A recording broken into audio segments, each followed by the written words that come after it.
Yasmin? Momshi.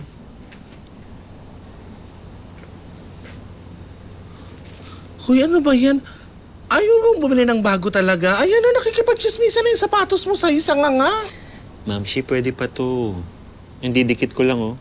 Gusto mo ako nang bumili para sa'yo. Awang-awa na ako sa kanya eh. Alam mo, oh. Momshi, wag na. Ibigay mo na lang sa akin yung anda, ha?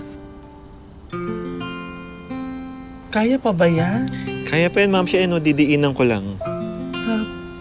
Wag mo nga amuyin, Momshi. Hindi Iba nga, yan. inalayo ko nga eh. Naiiba yung ano ko. Teka lang, hindi naman nagpapadala ng pera yung nanay mo sa'yo.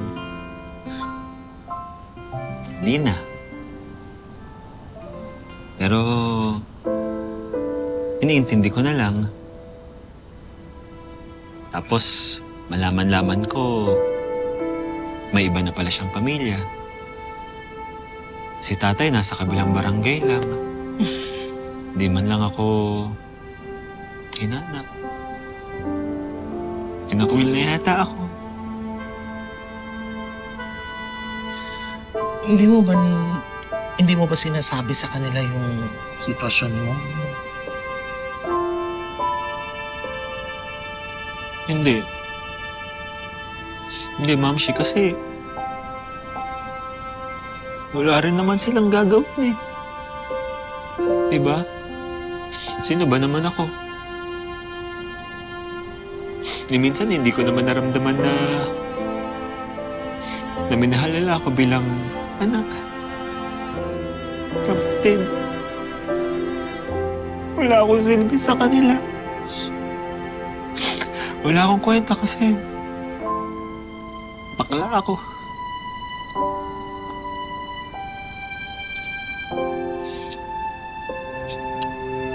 Uy, huwag mo sabihin sa sarili mo yan. Alam mo na, actually,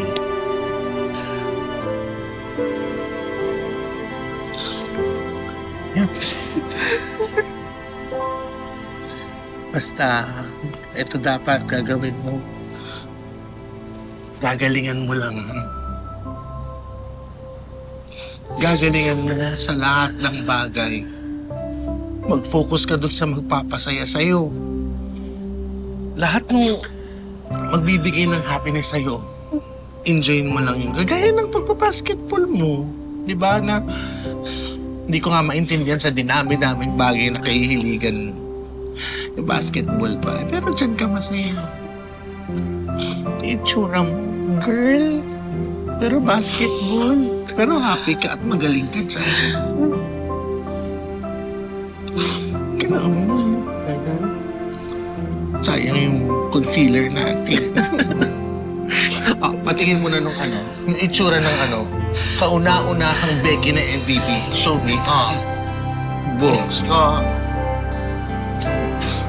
Thank you, Mamshi. You're welcome.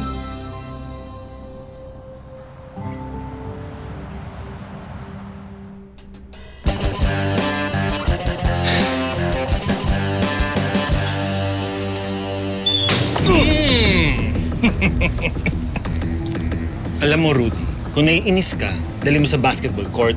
Aba, angas mo ah. Kapag natalo kita mamaya sa game, lulumpuhin kita. At kapag natalo kita, kukulutin ko yan. At yung kilay mo, gagawin kong straight line. Dahil yung basketball mo, ordinary. Ang aura ko, legendary.